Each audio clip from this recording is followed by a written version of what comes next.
નમસ્કાર, રાતના 8 વાગી રહ્યા છે. આપ જોઈ રહ્યા છો ગુજરાત ફર્સ્ટ. મુદ્દાની વાત સાથે હું છું માનસી સોની અને હું છું મુફદ્દલ કપાસી. દૂધિયા રાજકારણની આજે વાત કરવી છે. મોટા ભાગે દૂધ ધારા ડેરીની ચૂંટણી વિશે. ભરૂચ અને નર્મદા જિલ્લામાં વિસ્તરેલી દૂધ ધારા ડેરીના શાસનમાં વર્ષોથી પ્રમુખ પદ ઘનશ્યામ પટેલના શિર પર રહ્યું છે. ભાજપના સાંસદ મનસુખ વસાવા દૂધ ધારા ડેરીની ચૂંટણીને લઈને નારાજ પણ થયા હતા થોડા સમય પહેલા.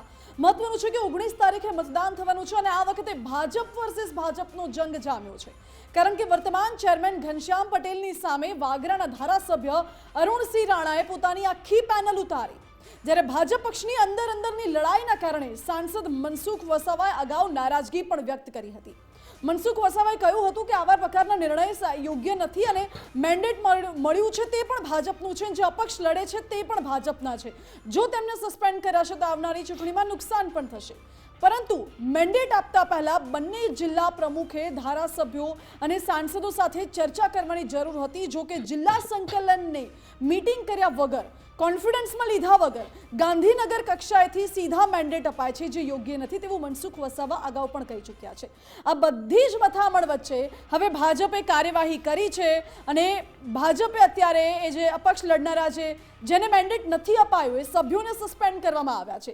દૂધ ધારા ડેરીની ચૂંટણીમાં જે મેન્ડેટ અપાય છે એમાં 15 સભ્યોમાં 12 સભ્યો ઘનશ્યામ પટેલની પેનલના છે, જ્યારે માત્ર 3 અરુણસિંહ રાણાની પેનલના ઉમેદવારોને પક્ષે મેન્ડેટ આપ્યું હતું. છતાં પણ અરુણસિંહ રાણાએ આખી પોતાની પેનલ ઉતારી અને હવે ભાજપે કાર્યવાહી કરી છે.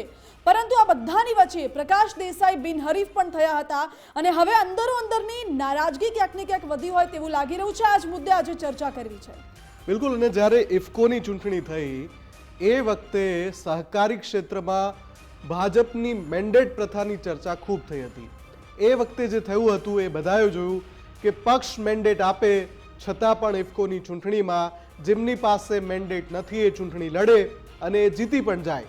અને એ છતાં પણ પક્ષ દ્વારા કોઈ કાર્યવાહી ન કરવામાં આવે, કેમ કે મેન્ડેટ વિના ચૂંટણીમાં ઉતરનારા તમામ પક્ષના મોટા માથાઓ હોય.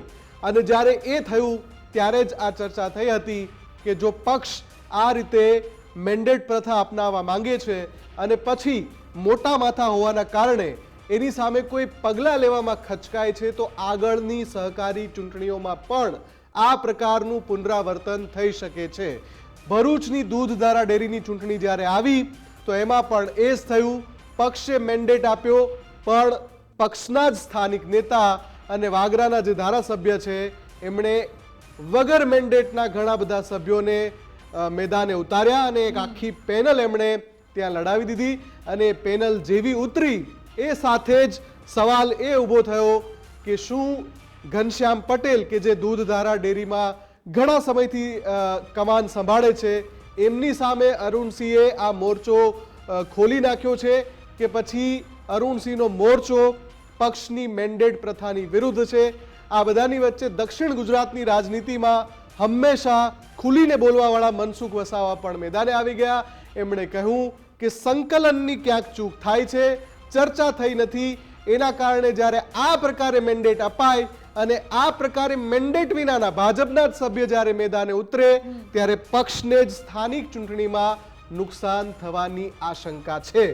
આ જ મંચ ઉપર આપણે ચર્ચા કરી હતી. અરુણસિંહ રાણાને પણ જોડ્યા હતા, ઘનશ્યામ પટેલને પણ જોડ્યા હતા. બંનેએ કહ્યું હતું કે અમે લોકો આમાં અમારી રીતે સાચા છીએ.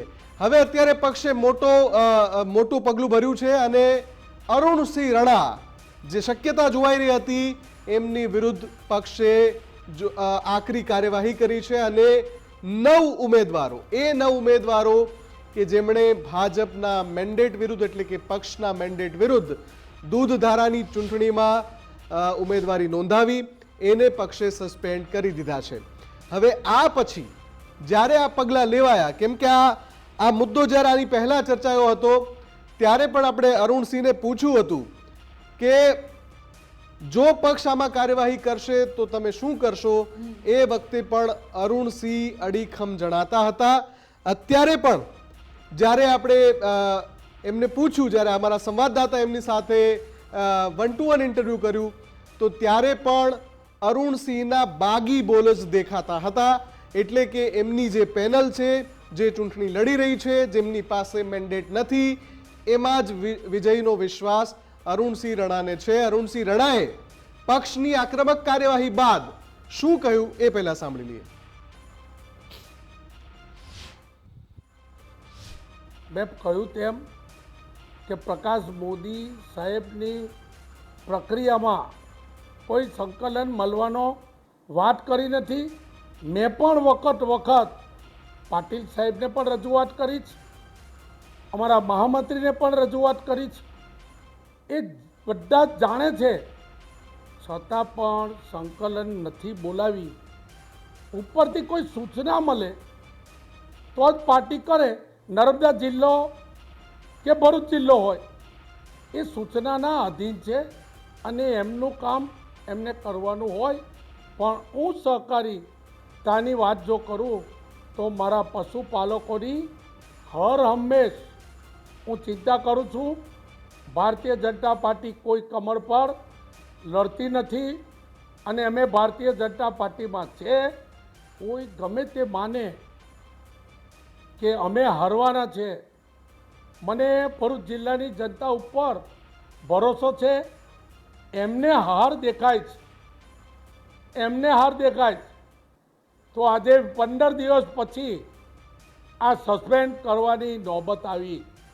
મારે ક્યારે પણ ડરવાની જરૂર એટલા માટે નથી કે સહકારિતાના સિદ્ધાંતોને, એના મૂલ્યની તાકાતથી પશુપાલકોનો, જિલ્લાની સહકારી તાકાતનો મારે લોકોની પર મને ભરોસો છે. હજુ સસ્પેન્ડ કરે, હજુ કોઈ બાકી હોય તો પણ કરે, મને એનો વાંધો નથી. ધારાસભ્ય અરુણસિંહ રાણાને મોટો ફટકો પડ્યો છે. ભરૂચ જિલ્લાના ભાજપ પ્રમુખ પ્રકાશ મોદીએ આ કડક કાર્યવાહી કરી છે અને અરુણસિંહ રાણાની પેનલના 9 ઉમેદવારોને પક્ષમાંથી સસ્પેન્ડ કર્યા છે, જેમાં ભાજપના મેન્ડેટ વિરુદ્ધ જે ઉમેદવારી કરી હતી તેમને સસ્પેન્ડ કરાયા છે. એમાંથી વિનોદ પટેલ, શાંતિબેન પટેલ, નટવરસિંહ પરમાર, જિગ્નેશ પટેલ, જગદીશ પટેલ, હેમંતસિંહ સહિતનાઓને સસ્પેન્ડ કરાયા. જોકે 9 જેટલા લોકોને સસ્પેન્ડ કરવા છતાં પણ અરુણસિંહ રાણા અડીખમ ઊભા છે અને એવું પણ નિવેદન આપ્યું કે પક્ષના સિમ્બોલ પર કોઈ મતદાન નથી કરતું. એટલે મુફદ્દલ હજુ પણ અરુણસિંહનો એ વટ તો યથાવત જોવા મળે છે. એટલે સહકારની ચૂંટણી હોય ત્યારે પક્ષનો સિમ્બોલ નથી હોતો, પણ જે રીતે મેન્ડેટ પ્રથા ભાજપ અત્યારે લઈને આવ્યું છે એ જોતા આ સમય આવવાની અથવા તો આ વિવાદ સર્જાવાની સંભાવના જોવાઈ જ રહી હતી.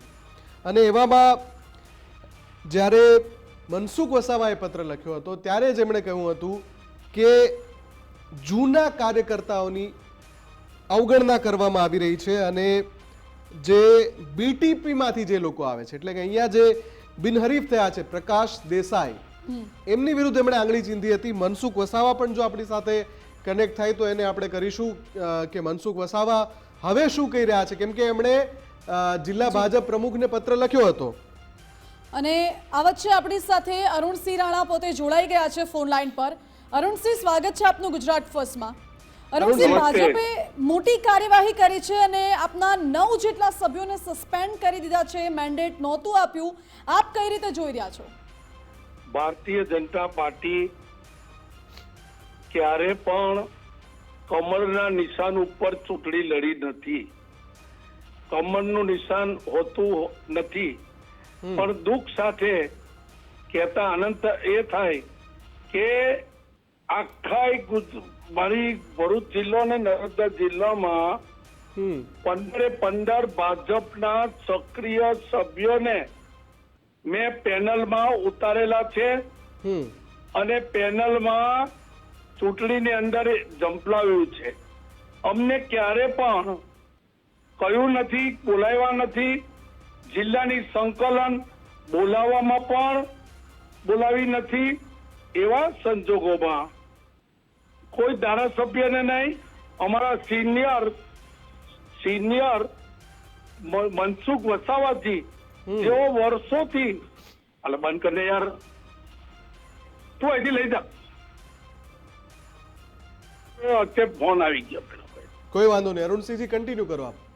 આ ફરીથી વાત કરું, પેલું કટ કરજો જી.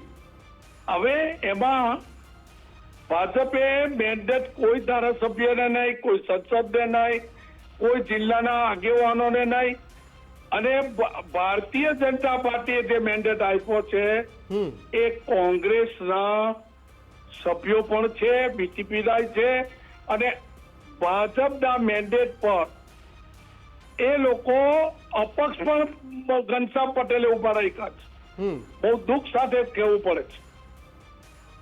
પણ અરુણસિંહજી, આમાં તમે પક્ષમાં આ વાત કરી શકતા હતા, શું પક્ષ દ્વારા અથવા તો આપે રજૂઆત કરી હોય ને પક્ષે સાંભળી નથી એવું છે, અથવા તો આપને લાગે છે કે આ જે કાર્યવાહી કરી છે આપના સુધી એની અસર પહોંચશે, કેમ કે સીધું નામ આપનું સંકળાયેલું છે?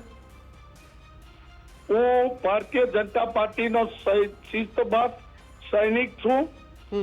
મેં 15 વ્યક્તિ ભાજપના સક્રિય ઉભા રાખ્યા છે, અને ભરૂચ જિલ્લાના ગરીબ, પીડિત, શોષિત, દલિત અને બધી મંડળીઓના રજૂઆતના કારણે મેં પોતે ભાવફેર વર્ષનો ભાવફેર ના મળે, સમગ્ર ગુજરાતની અંદર દૂધધારા ડેરી આપતી હોય, અમારી ભરૂચ જિલ્લાની દૂધધારા ડેરીના લોકોના પ્રાણ પ્રશ્નો માટે હું વર્ષોથી સહકારી આગેવાન છું.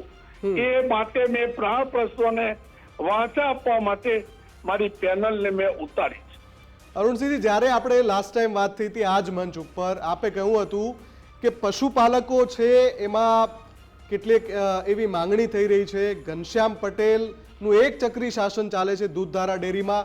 આ વખતે તમે જે ઉમેદવારોને લઈને આવ્યા છો એને જે પશુપાલકો છે એ જીતાડશે, તો પક્ષને આ વાત ખબર નથી? પક્ષ કેમ એમને મેન્ડેટ નથી આપતું? તો પછી એ પાર્ટીને ઉપર પૂછવું હોત તો ખ્યાલ આવે, પણ પક્ષ જાણે છે, પણ એક વ્યક્તિના દબાણથી જ આ વાત થાય છે. અચ્છા, કોણ છે? નામ જ કહી દો ને આપ. નહીં, નામમાં જાણે જ છે બધા, મેન્ડેટ જે કાઢેલો છે તે જાણે છે. તો આગળની રણનીતિ શું છે અરુણસિંહ? આપ છેક સુધી લડી લેવાના છો કે પછી? નહીં, ભારતીય જનતા પાર્ટીના શિસ્તબદ્ધ સૈનિક તરીકે સિદ્ધાંતોને, સહકારી સિદ્ધાંતોને તાકાત આપવાનું કામ, પશુપાલકોને સારી એવી પશુપાલકોને પોતાનું ગુજરાન ચાલે, અને ગુજરાન ચાલે ત્યારે સાચા અર્થમાં પશુપાલકોની લડાઈ છે. ઓકે, ઠીક છે, આભાર. થેન્ક યુ જી, આભાર અરુણસિંહજી અમારી સાથે જોડાવા બદલ. તો અરુણસિંહ કહી રહ્યા છે કે એ હજુ પણ પક્ષના એક શિસ્તબદ્ધ સૈનિક છે, અને સહકાર ક્ષેત્રની વાત આવે છે ત્યાં સુધી જે લોકોની જરૂરિયાત છે ડેરીની અંદર, અને જે ભાજપના સન્નિષ્ઠ કાર્યકરો છે એમને જેમણે પેનલ બનાવીને ઉતાર્યા છે, ભલે એ નામ નથી આપી રહ્યા, પણ એમનો ઈશારો છે ભાજપના એ નેતા સામે જેમણે આમની વિરુદ્ધમાં જે મેન્ડેટ અપાવડાવ્યા છે એવો જેમનો દાવો છે, એમના કારણે આ થયું છે. એક જ વ્યક્તિ છે જેના દબાણમાં આ થઈ રહ્યું છે, એટલે કે ભાજપમાં જ ફરી એકવાર મોરોની સ્થિતિ જોવા મળી રહી છે દક્ષિણ ગુજરાતમાં. અને જે રીતે અરુણસિંહની આ જે વાતચીત છે એના ઉપરથી સ્પષ્ટ લાગી રહ્યું છે કે આ ચૂંટણી પછી જે સ્થાનિક યુનિટ છે ભાજપનું, એમાં મોટા પાયે તડાફડી જોવા મળશે, કેમ કે પરિણામ જે પણ આવશે એક વસ્તુ તો સાબિત થઈ જાય છે કે અહીંયા રણટંકારની ભાષા વાપરી રહ્યા છે અરુણસિંહ. બિલકુલ. અને મનસુખ વસાવાની ક્યાંક ને ક્યાંક નારાજગી હતી, એ નારાજગીનું પણ હવે કદાચ નિરાકરણ આવી શકે છે, કારણ કે અંદરો અંદરની લડાઈ છે ભાજપ વર્સિસ ભાજપ. એમાં મનસુખ વસાવા સાથે જ્યારે અગાઉ વાત થઈ હતી ત્યારે તેમણે કહ્યું હતું કે આનાથી ભાજપને નુકસાન થશે, સ્થાનિક ચૂંટણીઓમાં નુકસાન થશે, વોટ બેંકમાં નુકસાન થઈ શકે છે. એટલા માટે ભાજપે અહીં મોટી કાર્યવાહી તો કરી છે, એટલે અંદરો અંદરનું જે આગ છે એ આગ શમવાનો પ્રયાસ તો ભાજપ કરી રહ્યું છે. ડેમેજ કંટ્રોલ કરવામાં તો ભાજપ માહેર છે, પરંતુ હવે જે અત્યારે ફરી એકવાર અરુણસિંહે કહ્યું કે ભાજપના સિમ્બોલ ઉપર કોઈ મતદાન નથી કરતું, એ પણ એક સૌથી મોટી વાત છે. અને ઇફકોમાં કંઈક અલગ થાય છે, દૂધધારા ડેરીની ચૂંટણી વખતે કંઈક અલગ થાય છે, એ પણ એક મહત્વનો મુદ્દો આ ચૂંટણીમાં રહે છે, કારણ કે એક ચક્રી શાસન જે રહ્યું છે અત્યાર સુધી ઘનશ્યામ પટેલનું, હવે આ વખતે શાસન બદલાય એ માટે પણ સતત પ્રયાસો કરવામાં આવી રહ્યા છે, અને દૂધિયા રાજકારણમાં હવે વધુ ગરમાવો આવે તેવું લાગી રહ્યું છે. મુફદ્દલ. બિલકુલ માનસી, અને જો આમાં બે પ્રકાશ છે એ સતત ચર્ચામાં છે આખા વિષયમાં. એક તો જે જિલ્લા ભાજપના પ્રમુખ છે પ્રકાશ મોદી અને એક ભાજપના જે સ્થાનિક નેતા છે પ્રકાશ દેસાઈ કે જે બીટીપી માંથી ભાજપમાં આવ્યા છે અને એની વિરુદ્ધ આંગળી ચીંધી ચૂક્યા છે ખુદ સાંસદ મનસુખ વસાવા.